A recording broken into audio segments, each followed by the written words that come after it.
स्वाति आपके अपने channel India mythological stories में आप सभी का स्वागत करती हूँ। आज आप सभी को श्री दुर्गा सप्तशती का दूसरा अध्याय सुनाने जा रही हूँ। इस अध्याय में देवताओं के तेज से देवी का प्रादुर्भाव और महिषासुर की सेना का वध का वर्णन है। महर्षि मेधा बोले, प्राचीन काल में देवताओं और असुरों में पूरे 100 वर्षों तक घोर युद्ध हुआ था और देवराज इंद्र देवताओं के नायक थे। इस युद्ध में देवताओं की सेना परास्त हो गई थी और इस प्रकार संपूर्ण देवताओं को जीत महिषासुर इंद्र बन बैठा था। युद्ध के पश्चात हारे हुए देवता प्रजापति श्री ब्रह्मा को साथ लेकर उस स्थान पर पहुंचे जहां पर कि शंकर भगवान विराजमान थे। देवताओं ने अपनी हार का सारा वृतांत भगवान विष्णु को और शंकर जी से कह सुनाया। वह कहने लगे, हे प्रभु, महिषासुर सूर्य, चंद्रमा, इंद्र, अग्नि, वायु, यम, वरुण तथा अन्य देवताओं के सब अधिकार छीनकर सबका अधिष्ठाता स्वयं बन बैठा है। उसे समस्त देवताओं को स्वर्ग से निकाल दिया है। वह मनुष्य की तरह पृथ्वी पर विचर रहे हैं। दैत्यों की सारी करतूत हमने आपको सुना दी है और आपकी शरण में इसलिए आए हैं कि आप उनके वध का कोई उपाय सोचें। देवताओं की बातें सुनकर भगवान विष्णु और शंकर जी को दैत्यों पर बड़ा गुस्सा आया। उनकी बाहें तन गई और आंखें लाल हो गई। गुस्से में भरे हुए भगवान विष्णु के मुख से बड़ा भारी तेज निकला और उसी प्रकार का तेज भगवान शंकर, ब्रह्मा और इंद्र आदि दूसरे देवताओं के मुख से प्रकट हुआ। फिर वह सारा तेज एक में मिल गया और तेज का पुंज वह ऐसे दिखता था जैसे कि ज्वालायमान पर्वत हो। देवताओं ने देखा कि उस पर्वत की ज्वाला चारों ओर फैली हुई थी और देवताओं के शरीर से प्रकट हुए तेज की किसी अन्य तेज से तुलना नहीं हो सकती थी। एक स्थान पर इकट्ठा होने पर वह तेज एक देवी के रूप में परिवर्तित हो गया और अपने प्रकाश से तीनों लोकों में व्याप्त जान पड़ा। वह भगवान शंकर का तेज था। उससे देवी का मुख प्रकट हुआ। यमराज के तेज से उसके सिर के बाल बने। भगवान विष्णु के तेज से उसकी भुजाएं बने। चंद्रमा के तेज से दोनों स्तन और इंद्र के तेज से जंघा तथा पिंडी बनी और पृथ्वी के तेज से नितंब भाग बना। ब्रह्मा के तेज से दोनों चरण और सूर्य के तेज से उनकी उंगलियां पैदा हुईं। वसु के तेज से हाथों की उंगलियां एवं कुबेर के तेज से नासिका बनी। प्रजापति के तेज से उसके दांत और अग्नि के तेज से उसके नेत्र बने। संध्या के तेज से उसकी भौहें और वायु की तेज से उसके कान प्रकट हुए थे। इस प्रकार उस देवी का प्रादुर्भाव हुआ था। महिषासुर से पराजित देवता उस देवी को देखकर अत्यंत प्रसन्न हुए। भगवान शंकर ने अपने त्रिशूल में से एक त्रिशूल निकालकर उस देवी को दिया और भगवान विष्णु ने अपने चक्र में से एक चक्र निकालकर उस देवी को दिया। वरुण ने देवी को शंख भेंट किया। अग्नि ने इसे शक्ति दी। वायु ने उसे धनुष और बाण दिए। सहस्र नेत्रों वाले देवराज इंद्र ने उसे अपने वज्र से उत्पन्न करके वज्र दिया और ऐरावत हाथी का एक घंटा उतारकर देवी को भेंट किया। यमराज ने उसे कालदंड में से एक दंड दिया। वरुण ने उसे पाश दिया। प्रजापति ने उस देवी को स्फटिक की माला दी और ब्रह्मा जी ने उसे कमंडलू दिया। सूर्य ने देवी के समस्त रोमों में अपनी किरणों का तेज भर दिया। काल ने उन्हें चमकती हुई ढाल और तलवार दी और उज्जवल हार और दिव्य वस्त्र उसे भेंट किए और इनके साथ ही उसने दिव्य चूड़ामणि दी, 2 कुंडल, कंकड़, उज्जवल अर्धचंद्र, बाहों के लिए बाजूबंद, चरणों के लिए नुपुर, गले के लिए सुंदर हसली और उंगलियों के लिए रत्नों की बनी हुई अंगूठियां से दी। विश्वकर्मा ने उनको फरसा दिया और उसके साथ ही कई प्रकार के अस्त्र और अभेद्य कवच दिए और इसके अतिरिक्त उसने कभी न कुमलाने वाले सुंदर कमलों की मालाएं भेंट की। समुद्र ने सुंदर कमल का फूल भेंट किया। हिमालय ने सवारी के लिए सिंह और तरह तरह के रत्न देवी को भेंट किए। यक्षराज कुबेर ने मधु से भरा हुआ पात्र और शेष नाग ने उन्हें बहुमूल्य मणियों से विभूषित नागहार भेंट किया।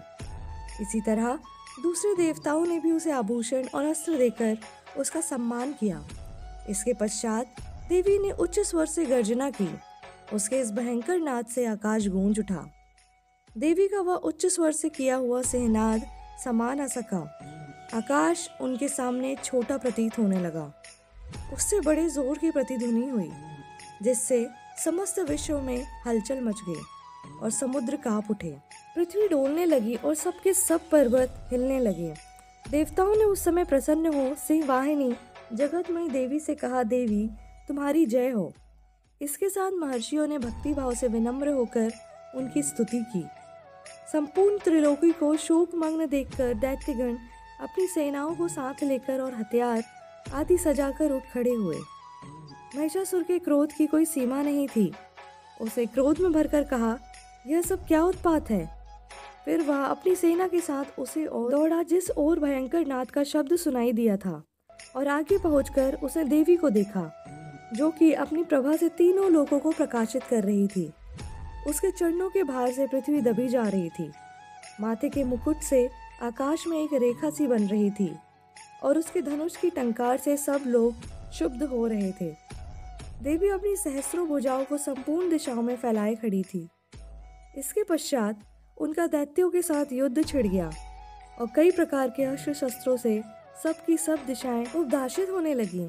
महिषासुर की सेना का सेनापति चिक्षुर नामक एक महान असुर था। वह आगे बढ़कर देवी के साथ युद्ध करने लगा, और दूसरे दैत्यों की चतुरंगिनी सेना साथ लेकर चामर भी लड़ने लगा, और 60,000 महारथियों को साथ लेकर उदर्ग नामक महादैत्य आकर युद्ध करने लगा।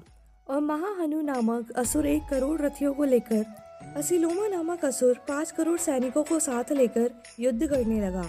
वाशकल नामक असुर 60 लाख असुरों के साथ युद्ध में आ डटा। विडाल नामक असुर 1 करोड़ रथियों सहित लड़ने को तैयार था। इन सब के अतिरिक्त और भी हजारों असुर हाथी और घोड़े साथ लेकर लड़ने लगे। और इन सब के पश्चात महिषासुर करोड़ों रथों, हाथियों और घोड़ों सहित वहां आकर देवी के साथ लड़ने लगा।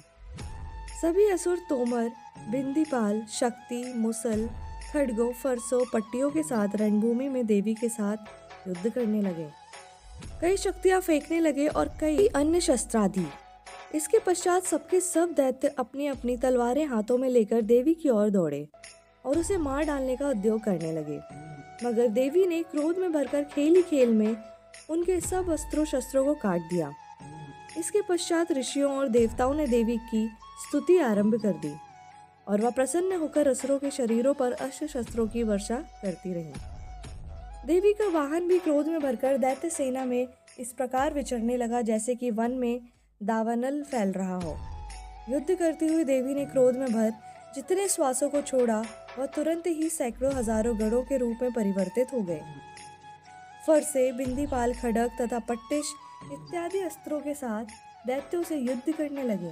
देवी की शक्ति से बढ़े हुए वह गण दैत्यों का नाश करते हुए ढोल, शंख व मृदंग आदि बजा रहे थे। तदंतर देवी ने त्रिशूल, गदा, शक्ति, खड्ग इत्यादि से सहस्त्रों असुरों को मार डाला। कितनों को घंटे की भयंकर आवाज से ही यमलोक पहुंचा दिया। कितने ही असुरों को उनके पास में बांधकर पृथ्वी पर धर घसीटा। कितनों को अपनी तलवार से टुकड़े टुकड़े कर दिए और कितनों को गदा की चोट से धरती पर सुला दिया। कई दैत्य मूसल की मार से घायल होकर रक्त वमन करने लगे और कई शूल से छाती फट जाने के कारण पृथ्वी पर लेट गए और कितनों की वार से कमर टूट गई। देवताओं को पीड़ा देने वाले दैत्य कट कट कर मरने लगे। कितनों की बाहें अलग हो गईं, कितनों की ग्रीवाएं कट गईं, कितनों के सिर कटकर दूर भूमि पर लुढ़क गए, कितनों के शरीर के बीच में से कट गए और कितने की जंघाएं कट गई और वह पृथ्वी पर गिर पड़े। कितने ही सिरों व पैरों से कटने पर भी भूमि पर से उठ खड़े हुए और शस्त्र हाथ में लेकर देवी से लड़ने लगे। और कई दैत्यगण भूमि में बाजों की ध्वनि के साथ नाच रहे थे। कई असुर जिनके सिर कट चुके थे बिना सिर के धड़ से ही हाथ में शस्त्र लिए हुए लड़ रहे थे। दैत्य रह रह कर ठहरो ठहरो कहते हुए देवी को युद्ध के लिए ललकार रहे थे। जहाँ पर यह घोर संग्राम हुआ था वहाँ की भूमि रथ, हाथी, घोड़े, असुरों की लाशों से भर गई थी और असुर सेना के बीच में रक्तपात होने के कारण रुधिर की नदियाँ बह रही थी। और इस तरह देवी ने असुरों की विशाल सेना को क्षण भर में इस तरह से नष्ट कर डाला जैसे तृण काष्ठ के बड़े समूह को अग्नि नष्ट कर डालती है। और देवी का सिंह भी गर्दन के बालों को हिलाता हुआ और बड़ा शब्द करता हुआ असुरों के शरीरों से मानो उनके प्राणों को ढूंढ रहा था। वहाँ देवी के गणों ने जब दैत्यों के साथ युद्ध किया तो देवताओं ने प्रसन्न होकर आकाश से उन पर पुष्प की वर्षा की। इसी से यह अध्याय समाप्त होता है। दुर्गा सप्तशती का तीसरा अध्याय में हम सुनेंगे सेनापतियों सहित महिषासुर का वध। महर्षि मेधा ने कहा, महिषासुर की सेना नष्ट होती देखकर उस सेना का सेनापति चिक्षुर क्रोध में भर देवी के साथ युद्ध करने के लिए आगे बढ़ा। वह देवी पर इस प्रकार बाणों की वर्षा करने लगा मानो सुमेरु पर्वत पानी की धार बरसा रहा हो। इस प्रकार देवी ने अपने बाणों से उसके बाणों को काट डाला तथा उसके घोड़ों व सारथी को मार डाला। साथ ही उसके धनुष और उसकी अत्यंत ऊंची ध्वजा को भी काटकर नीचे गिरा दिया। उसका धनुष कट जाने के पश्चात उसके शरीर के अंगों को भी अपने बाणों से बीन दिया। धनुष, घोड़ों और सारथी के नष्ट हो जाने पर वह असुर ढाल और तलवार लेकर देवी की तरफ आया। उसने अपनी तीक्ष्ण धार वाली तलवार से देवी के सिर के मस्तक पर प्रहार किया और बड़े वेग से देवी की बाईं भुजा पर वार किया, किंतु देवी की बाईं भुजा को छूते ही उस दैत्य की तलवार टूटकर 2 टुकड़े हो गई। इससे दैत्य ने क्रोध में भरकर शूल हाथ में लिया और उसे भद्रकाली देवी की ओर फेंका। देवी की ओर आता हुआ वह शूल आकाश से गिरते हुए सूर्य के समान प्रज्वलित हो उठा। उस शूल को अपनी ओर आते हुए देखकर देवी ने भी शूल छोड़ा और महाअसुर के शूल के 100 टुकड़े कर दिए और साथ ही महाअसुर के प्राण भी हर लिए। चिक्षुर के मरने पर देवताओं को दुख देने वाला चामर नामक दैत्य हाथी पर सवार होकर देवी से लड़ने के लिए आया और उसने आने के साथ ही शक्ति से प्रहार किया, किंतु देवी ने अपनी हुंकार से ही उसे तोड़कर पृथ्वी पर डाल दिया। शक्ति को टूटा हुआ देखकर दैत्य ने क्रोध से लाल होकर शूल को चलाया, किंतु देवी ने उसको भी काट दिया। इतने में देवी का सिर उछलकर हाथी के मस्तक पर सवार हो गया और दैत्य के साथ बहुत ही तीव्र युद्ध करने लगा। फिर वह दोनों लड़ते हुए हाथी पर से पृथ्वी पर आ गिरे और दोनों बड़े क्रोध से लड़ने लगे। फिर सिंह बड़े जोर से आकाश की ओर उछला और जब पृथ्वी की ओर आया तो उसने अपने पंजे से चामर का सिर धड़ से अलग कर दिया। क्रोध से भरी हुई देवी ने शिला और वृक्ष आदि की चोटों से उदग्र को भी मार दिया। कराल के दांतों, मुक्कों और थप्पड़ों से चूर्ण कर डाला।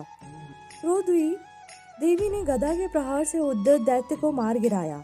बिंदीपाल से वाष्पकल को, बाणों से ताम्र तथा अंधक को मौत के घाट उतार दिया। तीनों नेत्रों वाली परमेश्वरी ने त्रिशूल से उग्राशय, उग्रवीर्य और महाहनु नामक राक्षसों को मार गिराया। उसने अपनी तलवार से विडाल नामक दैत्य का सिर काट डाला तथा अपने बाणों से दुर्धर और दुर्मुख राक्षसों को यमलोक को पहुंचा दिया। इस प्रकार जब महिषासुर ने देखा कि देवी ने मेरी सेना को नष्ट कर दिया है तो वह भैंसे का रूप धारण कर देवी के गणों को दुख देने लगा। उन गणों में कितनों को उसने मुख से प्रहार किया, कितनों को खुरों से, कितनों को पूंछ से, कितनों को सींगों से, बहुतों को दौड़ाने के वेग से, अनेकों को सेहनाद से, कितनों को चक्कर देकर और कितनों को श्वास वायु के झोंके से पृथ्वी पर गिरा दिया। वह दैत्य इस प्रकार गणों की सेना को गिरा देवी के सिर को मारने के लिए दौड़ा। इस पर देवी को बड़ा गुस्सा आया। उधर दैत्य भी क्रोध में भरकर धरती के खुरों से खोदने लगा तथा सींगों से पर्वतों को उखाड़कर धरती पर फेंकने लगा और मुख से शब्द करने लगा। महिषासुर के वेग से चक्कर देने के कारण पृथ्वी शुद्ध होकर फटने लगी। उसकी पूंछ से टकराकर समुद्र चारों ओर फैलने लगा। हिलते हुए सींगों के आघात से मेघ खंड खंड हो गए और स्वाद से आकाश में उड़ते हुए पर्वत फटने लगे। इस तरह क्रोध में भरे हुए राक्षस को देख चंडिका को भी क्रोध आ गया और वह उसे मारने के लिए क्रोध में भरकर उसके पास गई। देवी ने पाश फेंक कर दैत्य को बांध लिया और उसने बन जाने पर दैत्य का रूप त्याग दिया और शेर का रूप बना लिया और ज्यों ही देवी उसका सिर काटने के लिए तैयार हुई उसे पुरुष का रूप बना लिया, जो कि हाथ में तलवार लिए हुए था। देवी ने तुरंत ही अपने बाणों के साथ उस पुरुष को उसकी तलवार ढाल सहित बीन डाला। इसके पश्चात वह हाथी के रूप में दिखाई देने लगा और अपनी लंबी सूंड से देवी के सिर को खींचने लगा और गर्जने लगा। देवी ने अपनी तलवार से उसकी सूंड काट डाली। तब राक्षस ने एक बार फिर भैंसे का रूप धारण कर लिया और पहले की तरह चर अचर जीवों सहित समस्त त्रिलोकी को व्याकुल करने लगा। इसके पश्चात क्रोध में भरी हुई देवी बारंबार उत्तम मधु का पान करने लगी और लाल लाल नेत्र करके हंसने लगी। उधर बलवीर तथा मद से क्रोध हुआ और दैत्य भी गरजने लगा। अपने सींगों से देवी पर पर्वतों को फेंकने लगा। देवी अपने बाणों से उसके फेंकी हुई पर्वतों को चूर चूर करने लगी और बोली, ओ मून, जब तक मैं मधुपान कर रही हूँ तब तक तू गरज ले और इसके पश्चात मेरे हाथों तेरी मृत्यु हो जाने पर देवता गरजेंगे। महर्षि मेधा ने कहा, यूं कहकर देवी उछलकर उस दैत्य पर जा चढ़ी और उसको अपने पैरों से दबाकर शूल से उसके गले पर आघात किया। देवी के पैर से दबने पर भी दैत्य अपने दूसरे रूप से अपने मुख से बाहर होने लगा। अभी वह आधा ही बाहर निकला था कि देवी ने अपने प्रभाव से उसे रोक दिया। जब वह आधा निकला हुआ ही दैत्य युद्ध करने लगा तो देवी ने अपनी तलवार से उसका सिर काट डाला। इसके पश्चात सारी राक्षस सेना हाहाकार करती हुई वहां से भाग खड़ी हुई और सब देवता अत्यंत प्रसन्न हुए। तब ऋषियों महर्षियों सहित देवी की स्तुति करने लगे। गंधर्वराज गान करने तथा अप्सराएं नृत्य करने लगीं। और इसी के साथ दूसरा और तीसरा अध्याय समाप्त होता है। बोलिए अम्बे मात की जय।